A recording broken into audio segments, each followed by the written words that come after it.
Welcome to Growth Track. Heartland Church, in partnership with North Central Indiana Bible College, is excited to offer this discipleship program that will include, encourage, educate, and inspire you to be the person God has created you to be. Growth Track is divided into tracks and modules that dive deep into faith, answer questions you have, and connect you with Jesus. Combined with recommended readings, opportunities to grow through service, and a community of believers on the same journey, your transformation is inevitable. If you would like to become a student and earn college credit for this class, go to heartland.church and click on the Growth Track page. There you can see the requirements, application, moral code, and other information about Growth Track. If you prefer to just view this class for your own information and growth, that's great, and we hope this helps you grow. Let's get started. Hi, my name is Herb Hyatt, and this is Leadership Class and Session 1. So we're going to have a good time. This is interesting for me. I love to talk about leadership. Jesus was an incredible leader. Have no idea the enormousness of God's leadership, putting all this stuff together and then actually running the world. And a leader trusts other people and empowers them. God actually, a lot of times you'll hear this. Well, if there's a God, a good God, then why does He allow these things to happen? Way back when, God set this over to Adam, to man, gave it to man. Jesus won it back and didn't give it back to God. He gave it to us.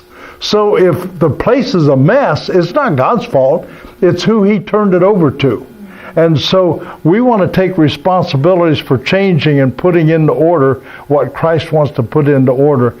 And it's not God's an evil God. We are just not good leaders. We just don't get it that it's us to bring it on. And I believe I'm a warrior for Christ, and I'm a warrior for putting things right. It's just inside me. Yet on the other hand, we have to be a peaceful person. So you pick your war. Devil's a bad devil. I war with him. People I don't war with. I may war with some ideas and philosophical stuff, but I don't have a problem with people. I love people. Now some people's got some crazy ideas, but if you believe something strong enough, what someone else says against you won't really matter. If someone is trying to tell me that you this whole thing of hearing God and speaking to God and praying in the Spirit and the Holy Spirit is just crazy, you're not going to affect me very much, and I'm not going to get defensive because it's too late. I've already enjoyed it, and you're not going to convince me one way or the other. If you try to convince me being born again is not there. Now, if I'm not born again, I may just get into a real tussle over it. But I'm confident in that I'm headed to heaven. So I don't have to argue with foolish people. I want to keep my eyes as a leader toward the goal. I don't want to be sidetracked. So, are you a leader? Are people a born leader? Can I grow as a leader? Yes, yes, yes. Are there some people born as a leader? I believe that. But to some degree, everybody's a leader. If you have children, you're a leader. I'm telling you, it takes God to raise children. And believe me, if I would have raised my children like I would have wanted to raise them, they would be different today. And I thank God that God redirected Sandy and I to do things some different ways, unique ways, listening to what God wanted us to do, to be able to bring them to their full potential as servants and yet leaders. So can I learn things as a leader? Yes. Read material on leadership. Volunteer. Where can I serve as a leader? Civic groups? Family outings. Maybe you have grown cousins that are a mess. You can help lead them toward some better decisions. There's all sorts of places. People are looking for someone to help them. Sometimes leaders give direction. Many times leaders have ears. God gave us 2 ears, 1 mouth. Twice as much listening, half as much speaking.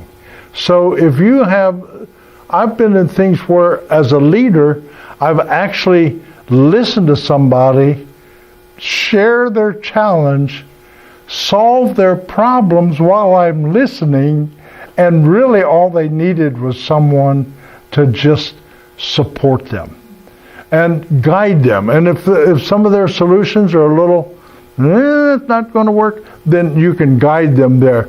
But it's awesome that many times leaders listen, not just speak. Leaders aren't barkers of orders. Those are tyrants. Those are bosses. Leaders are not bosses. A leader really is not task-oriented. You ought to put this down. A leader is not task-oriented. He's people-oriented. My goal is to build people, and the people will do more tasks than I can do personally. So if I can get all of you to help me do a task, maybe you don't do it as good as I would do it, but look at the thing. It's multiplied by 10, 20, 50 times more effective, and they're learning, and I have to grow to trust them. They have to grow to make decisions to bring that task. I might have a way of doing the task, but what if you guys come up with 5 different ways that are better than the way I did it? Are you here to just obey me, or are we here to get something done and accomplished? And to do that, I want to build people. So my greatest task is to build people. If you're leading in your family, you want to build up your child. You want to be able to correct your child and encourage him. So what do I look for when I'm looking for a leader? Knowledge, information, and facts. Maybe degrees and certification. But there's people that have all sorts of degrees and certification, have an immense amount of knowledge. Even most know-it-alls know that they know it all because they know a lot. They know a lot. But the problem is they can't get anybody else to go along with what they want because they're a know-it-all. So I do want someone with information, but I want someone who's always open to a new way of doing things. If you're stuck in a rut of doing things, you put a lid on you and everything you lead. If you are open to listening to other people below you, above you, of a different way of accomplishing something, then you're going to grow, they're going to grow, you're open to their ideas, and they're open then to your ideas. If you're not opening to listening to their ideas, chances are they're not so open to listening to your ideas. So again, 2 ears, 1 mouth. One of the main things, I'm going to speak to it maybe the second period, but I want to talk about being teachable also. There's a lot of people that already know how to do something. They're just not teachable. So if you're not teachable, you're not leadable, and you're not a leader, you're probably more of a tyrant. So if we're not teachable, we're not going to learn new knowledge, we're not going to learn new ways. It's like, this is the way I did it. Why do you do it that way? That's the way I've been shown. And I appreciate a great leader was once talking to somebody, said, well, I just wasn't raised that way. I wasn't taught that way. And thank God. You know what? You're raised wrong. In that area, you're just raised wrong. Open yourself up to listening to a new way. Why are you stuck in the way that you've been trained when what happens if For example, right now, if your family was very racist, does that mean you can't change? Well, of course you can change. What happened to your family never went to church, didn't have anything to do with God? Does that mean you can't go to church and can't have anything to do with God? Let's be open to new ways and to listen and to say, you know what? You have something to offer me. And if I'm a leader, I'm always looking for people that have something that I can grow from. Because as a leader, if I'm not teachable, I'm not going to be able to teach. If I can't reach to you and understand how you process something, how do I expect for you to catch it? So what do I look for? I look for knowledge, but there's a lot of people who have a lot of knowledge, and sometimes you probably won't recognize what I'm going to say. Sometimes I would rather take a person who has an openness and teachable, trainable, than someone who has done it for a long time and really knows about it, but they're just stuck. They're just stuck, and they just can't process that there's a different way of doing something. And those people will hold back your group that you're talking with, or the people you're around. They will be a lid to your growth. So then I want to see, is anybody following you? Do you have a vision? What God put you on the earth with some special stuff inside that only you can do. What is it? I want to hear. And it's funny that if you don't, I said, I don't have a vision. Get under somebody that has a vision. When you get under somebody that has a vision to do something, surprisingly, your ability to go like, wow, I never thought I could even think like that. I didn't realize that was possible. All this stuff starts boiling up inside you when you get under somebody that has a vision for something. Now, I want to spend just a little bit of time about vision.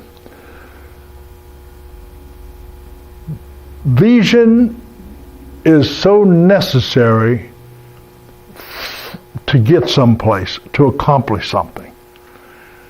But vision is the easy part. I've had people have a lot of visions. What do you have a vision for? I had one guy that said, well, I'm going to, in Oklahoma, was out in Oklahoma at the time, well, I'm going to have a place, like the 700 Club, and I'm going to do it. And he laid out this big vision. Then my question is, what are you doing about it to accomplish it? Oh, I don't know. You don't have a vision. You got a pipe dream. So a vision is, you need to get the vision, but you have to have something to implement it. What are you doing to bring it to pass? What's your strategy? Are you moving toward it? For a long time, I've often talked about two different types of people. Movers and people who got to figure it all out before they put any action. A vision has to have action. So here's somebody that I'm going to just study this thing until I know a perfect way to get from here to the back, from this goal to get to that point. And I'm not going to move one bit. 5 years from now, 10 years from now, guess where they're at? Right here. Then I'll see somebody else, they'll get a vision, they'll go off over in here, way off onto something. Then pretty soon they're way over here. Then pretty soon they're into this. And then pretty soon they're here. Now, that guy is 2/3 of the way to his goal, while this one is still here trying to figure out what his vision is and how he's going to get people to do it. And the other person is putting some action. Over here, he failed, but learned. To me, personally, and my wife, sometimes I tell people, you don't want up here. I know I think differently, but there's no such thing as failure. You just learn how not to do it. If it weren't for failure, I wouldn't be here. If it wasn't for the fact of things that didn't go right, I wouldn't be here. I wouldn't be successful. So failure, No. Learning? Yes. What did I learn going way out here and it looked like it was all shut down? I learned that that's not part of the right strategy. I readapted a newer strategy and it got me clear over to here. And over to here, it didn't quite work, but I'm so much closer. I want someone who has some action to their faith. Not just saying what they want to believe, but what are you doing about that to bring it to pass? Who's on board with you? Who have you shared this with that they went like, yeah, I've been wanting to do that. Now, all of a sudden, it's not just my vision. We've got a vision that we share, and now guess what? They're going to go with me. They can help me redirect myself to get to where we're going. And as I'm headed toward the goal, you will start picking up people. You'll start picking up people that have the same desire to get to there, but they didn't know how to get there, or they didn't know if there's anybody else that even believed like they did. I've had people go like, I didn't know there's anybody that thought like you. And that's okay. And then pretty soon you're going to attract some people that don't think like you. And believe me, they're as necessary as the ones that think like you. My wife is so part of my drive to get to where we got. But many times in the beginning I thought, you think you're called to God just to stop me from getting anything accomplished? But in reality, a lot of mine was, crazy. And I would tend to have so goal-oriented that I didn't realize what it did to people. And I would see some dead relationships. But boy, I was getting it accomplished. I was getting my task done. I was doing it for God. Oh, they got upset. They need to learn to forgive. I need to learn to not push. I need to learn to not drive people. And she softened me. I've been good for her, and she's been good for me, and we do not think alike at all. But without her, I would be successful. But without me, she wouldn't be successful. So you don't really want people that always agree with you. I love somebody, I admire somebody that stand up to me. I got a strong personality. You know, if you're just going to, I'm probably not going to stay there long. I'm just going to, I'd probably walk over you, and my wife would go like, why don't you step and encourage him a little bit and just help him a little. And that makes it so good. So leaders need people. Or else you just, I don't know, go out some wilderness where it's just you and a mountain lion or something. But no, I want to do something for God, and I want to build people. I want to be able to leave this earth leaving something that bettered humanity and people. And I'm just going to share a little bit what happened to me when Heath and I, one time we had came out of a meeting, and we were talking back and forth, and he's strong personality, I'm strong personality. We're just sharing, and we're just having a great time. No animosity whatsoever. We get to the restaurant, and the waitress goes like, oh, I'm sorry. Like we were arguing, and Heath goes, oh, no, we're agreeing. But there was a time where he had younger ideas. I had more established ideas. I had been there, done that. But he's of a different generation. And he knows that generation. I know that generation because I've studied that generation. I know the generation, I know a lot more about younger people than a lot of people do because I take time to learn what they want for goals and where they're at. I am pumped about new people. Don't talk to me about how messed up they are. They're my future, and I trust them more than I trust my own generation, honestly. And I love them. But they need some direction.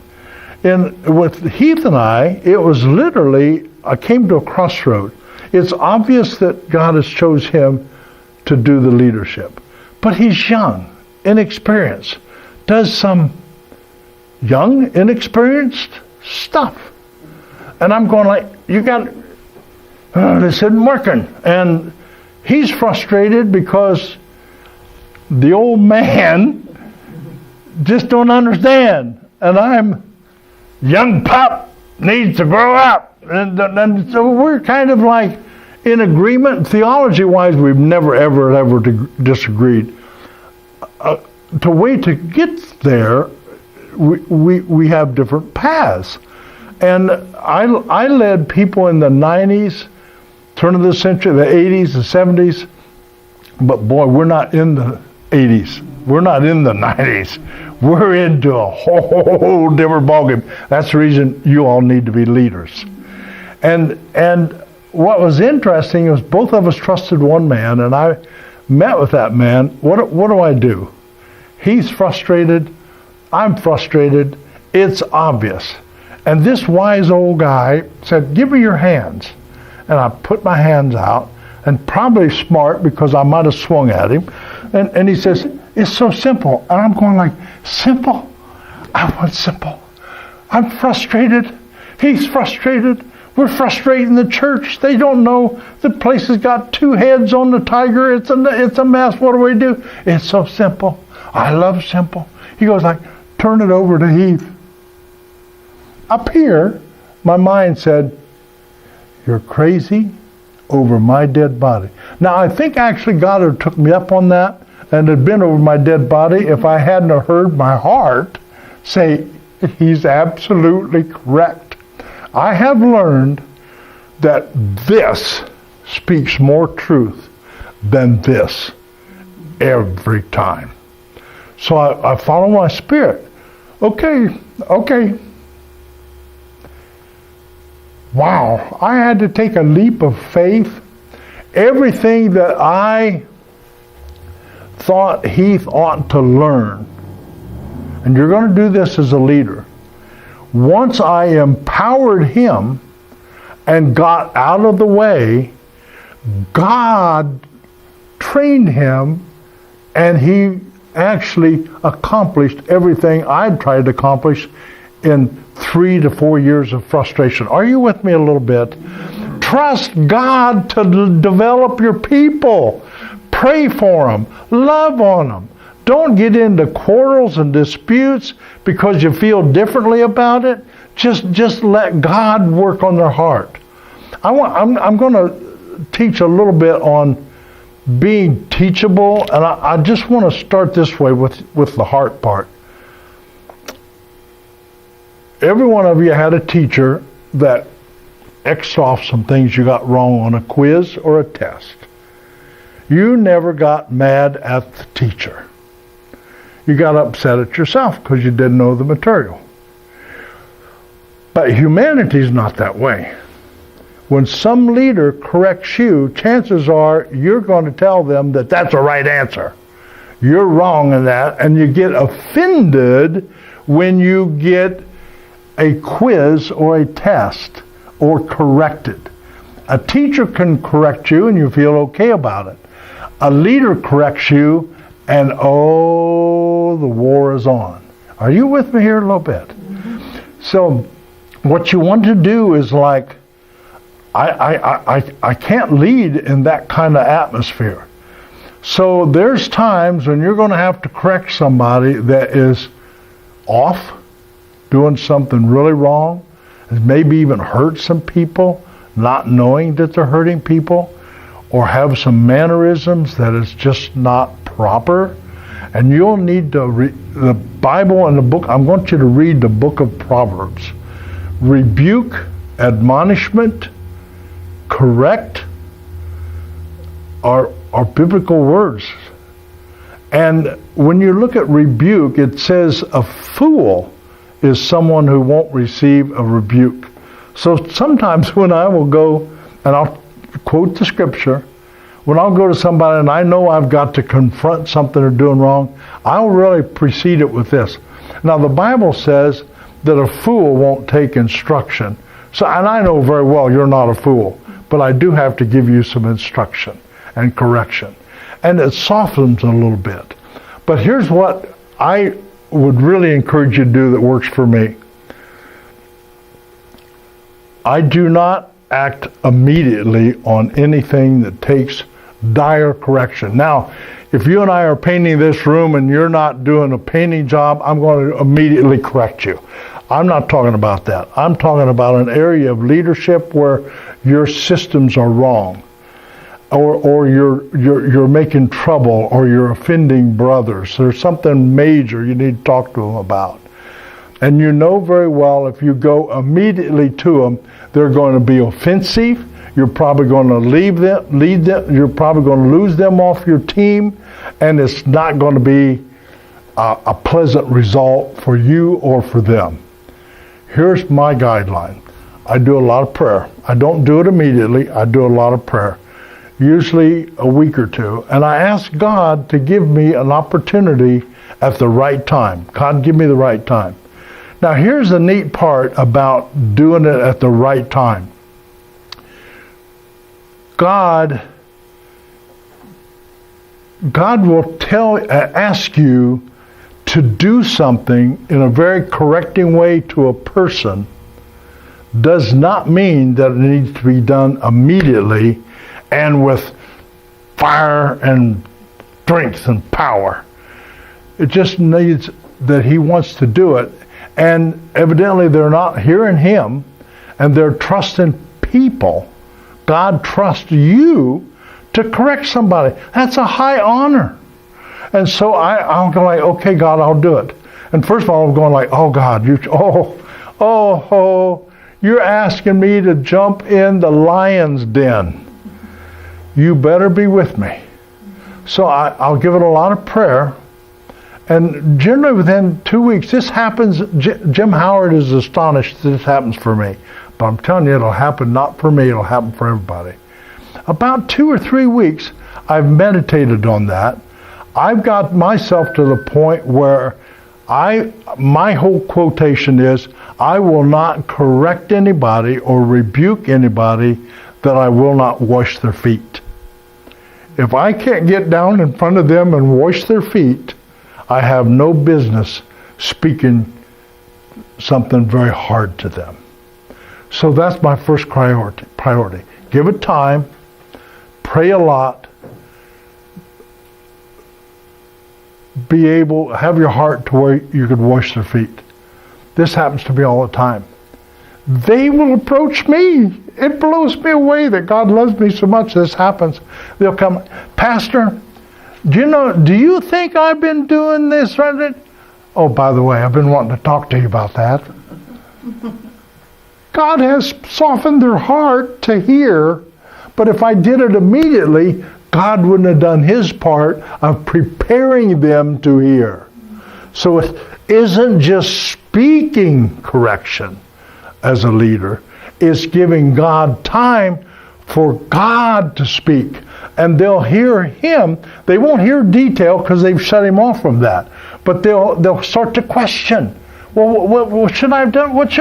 Pastor, did I do that right?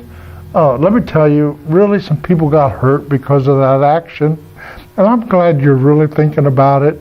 Here's what you probably should have done, and you really need to go to Susan or Linda over here and apologize. Okay, Pastor, pray for me. That's different leadership than demanding they straighten up, they leave the church, when in essence they're a good leader, but they need development. That's our job. Our job is to develop them. So, done? You have about a minute and a half. Awesome. So leaders, build people. We are not after tasks to be accomplished. We are after people being built up, because people that you build up will accomplish tasks. Now, I'm not trying to lead somebody to get something done. I'm trying, if I can better their life, then they definitely will want to do something to help, and that spirit will be passed on to some other people as they look toward life. So don't be afraid to speak very strong stuff. My father-in-law was so cool. He used to say this: people will take a lot of stuff if you put a little sugar on it. And there's something to that. You can say something rough and tough and make yourself all proud that you really did something, or you can, my daughter calls it like the reverse Oreo. I start in real soft, and in the middle, bang, bang, bang, bang, and toward the end, oh, I'm so glad you took it so good. You're so good. This is going to be so great for you. And soften it on the way back out. Let it be soft coming in. Let it be soft going out. Put the power where it needs to be after you have established a relationship where they trust you. I've been able to correct people because they know I love them. If they've learned that you love them, they most definitely will listen more often. Thank you. This is the end of session 1. We'll start session 2 next. Leadership session 2. Thank you.